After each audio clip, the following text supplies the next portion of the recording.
ये देखिए, ऑपरेशन सिंदूर से जो कॉन्फिडेंस मिला है देश को, फौज को और दुनिया को संदेश देने की कोशिश जो है, देखिए दुनिया दो चीज़ों से किसी देश की ताकत को आंकती है। एक आपकी इकोनॉमिक पावर क्या है, दूसरा आपकी मिलिट्री पावर क्या है। भारत की इकोनॉमिक पावर के बारे में लोग धीरे धीरे जान रहे थे, समझ रहे थे कि हम तेज़ी से आगे बढ़ रहे हैं, सबसे तेज बढ़ती हुई अर्थव्यवस्था है, छठे नंबर, पाँचवें नंबर, अब चौथे नंबर पर पहुंच गए।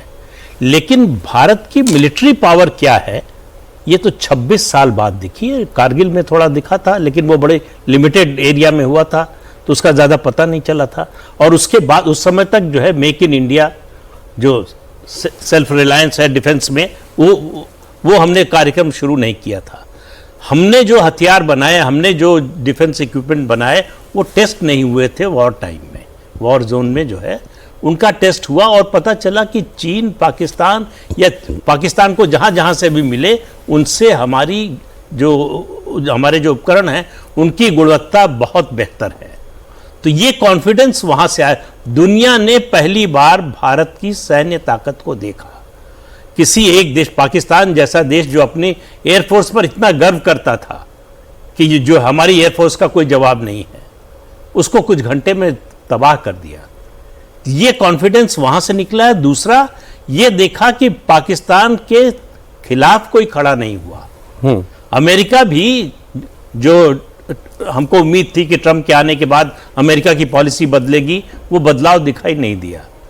तो ये एक संदेश दिया कि हम किसी के भरोसे नहीं हैं, हम आत्मनिर्भर हो चुके हैं। और पाकिस्तान को समझाया कि भारत से दोस्ती में फायदा है, दुश्मनी करोगे तो नुकसान ही नुकसान है। तो दिनकर जी की वो कविता की आखिरी लाइनें हैं, याचना नहीं अब रण होगा, जीवन या कि मरण होगा। तो आप तय कर लीजिए कि जीना है आपको या मरना है। और आप देखें, कोई देश एक नीति अगर बनाता है किसी भी क्षेत्र में, तो वो नीति एक नेता तक सीमित नहीं होती, वो फिर देश की नीति होती है। तो प्रधानमंत्री नरेंद्र मोदी ने जिस चीज को आर्टिकुलेट किया है पाकिस्तान के सेंस में, कई लोग हमारे यहां कहते थे आपकी पाकिस्तान पॉलिसी क्या है, कभी दुलार, कभी पुचकार, कभी लताड़, कभी कुछ, कभी कुछ, कभी कुछ, सब कुछ करके देखते थे ना। आज प्रधानमंत्री ने वो बाकी सारी चीजें उसमें हटा दी है। डिक्लेयर पाकिस्तान आपका दुश्मन है, और उन्होंने अब चांस किसी और को नहीं दिया। देखिए, उन्होंने एक बात और इंपॉर्टेंट कही, कहा पहलगाम का हमला हुआ, मैंने 15 दिन कुछ नहीं किया। 15 दिन हम क्या कर रहे थे? हम 15 दिन ये इंतजार कर रहे थे कि क्या पाकिस्तान अपने यहां बैठे आतंकवादियों पर कोई लगाम लगाएगा, उन पर कोई एक्शन लेगा।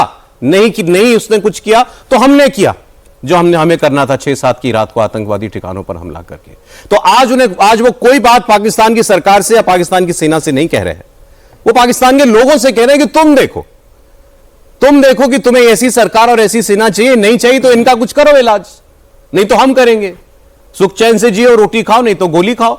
एक यही अब हमारे और पाकिस्तान के बीच में एक यही रिश्ता रह गया है, और सारी कंफ्यूजन दूर करके आने वाले कई वर्षों के लिए या दशकों के लिए भारत की पाकिस्तान की पॉलिसी आज प्रधानमंत्री ने साफ साफ शब्दों में डिक्लेयर कर दी है कि यह देश दुश्मनी चाहता है तो फिर दुश्मनी ही सही। रॉय साहब।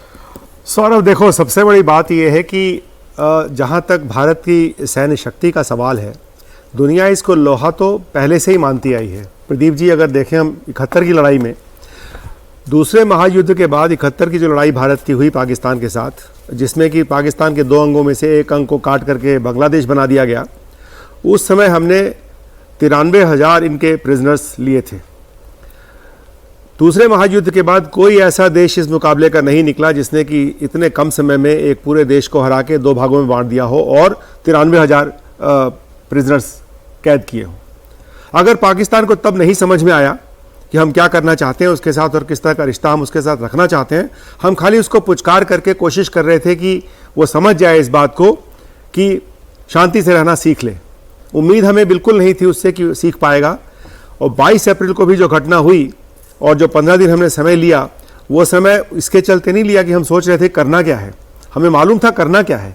हमें उस करने का समय, स्थान और कितनी तादाद में वो चीज़ होनी चाहिए, वो डिसाइड करने में समय लग रहा था। और जो कि सबने देखा कि किस तरह का कोऑर्डिनेशन जो है पाकिस्तान के ऊपर फिर हम हावी हुए। अब पाकिस्तान से हमें ये उम्मीद नहीं है कि वो टेररिज्म का पाथ छोड़ेगा, सवाल ही नहीं पैदा होता। इसलिए उनके तो खुद हुक्मरान ये बोलने लगे हैं कि उनको पिछले 30 सालों से इसी काम के लिए इस्तेमाल किया गया है। अरे जब आपको इस काम के लिए इस्तेमाल किया गया है, ये बात आपको समझ में आती है, तो ये बात क्यों नहीं समझ में आती कि आप किसी और के लिए इस्तेमाल के लिए क्यों यहाँ खड़े हुए हैं? अगर आपको सिर्फ पैसे की ही बात थी तो वो पैसा भी तो पाकिस्तान की पब्लिक को तो उस पैसे से कुछ हुआ नहीं। वहाँ की आर्मी खाती चली गई और वो पैसा आता गया टेररिज्म के नाम पे, लेकिन पाकिस्तान में तो कोई डेवलपमेंट हुई नहीं। अब जो है रास्ता बिल्कुल साफ है। पाकिस्तान को समझ लेना चाहिए कि जो उनके साथ 1971 में हुआ था, जिसमें उनका आधा अंग चला गया था, आने वाले समय में अगर हिंदुस्तान के साथ वो अपनी दुश्मनी का ये जो इक्वेशन है बरकरार रखना चाहता है, तो आने वाले समय में पाकिस्तान का नामो निशान इस नक्शे से हटने वाला है।